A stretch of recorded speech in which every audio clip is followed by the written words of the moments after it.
Salam para sedherek ingkang dipun kasihi dening Gusti Yesus Kristus.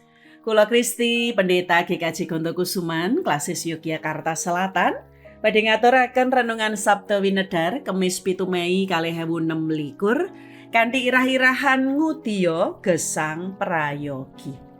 Waosan saking Purwaning dumadi 6 ayat 13 ingkang mekaten.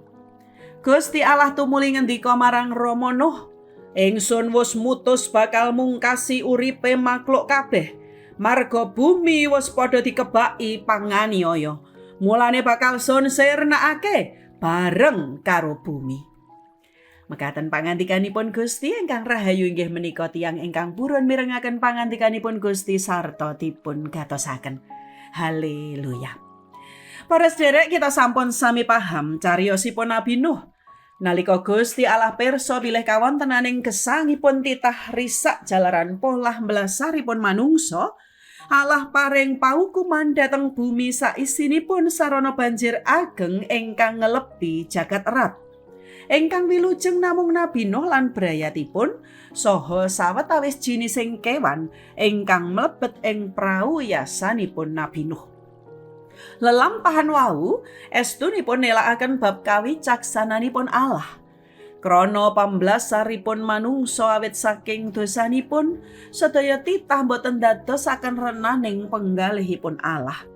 Kangge mungkasi pamblasaripun manungsa lan ngrimati jagat saisinipun, Allah lajeng ndawahaken paukuman dhateng manungsa lan sedaya titah. Allah ndatengaken banjir patopan ngelepi bumi saisinipun, ngukum manungsa lan sedaya isinipun bumi. Karsanipun Allah mekaten menika wujuding kawicaksananipun Allah. Kawicaksananipun Allah kacehna anggenipun milujengaken Nabi Nuh sak brayatipun lan sato kewan sak jodo lantaran sami kadhawuhan mlebet prau.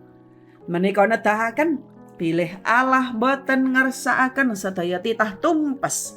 Allah tetep setya ngrimati titahipun sarana milih lan milujengaken sawetawis titah. Inggih menika Nuh sak brayat lan kewan saha tetuwuhan sak cekapipun. Ancasipun inggih kangge nglestantunaken titah ing tembenipun. Sederek-sederek, kita nampi piwucal bilih Gusti Allah saklangkung tresna dumateng titahipun. Katresnanipun Allah boten namung wujud ngrimat lan berkahi nanging ugi wujud paukuman krana pambluntahipun manungsa.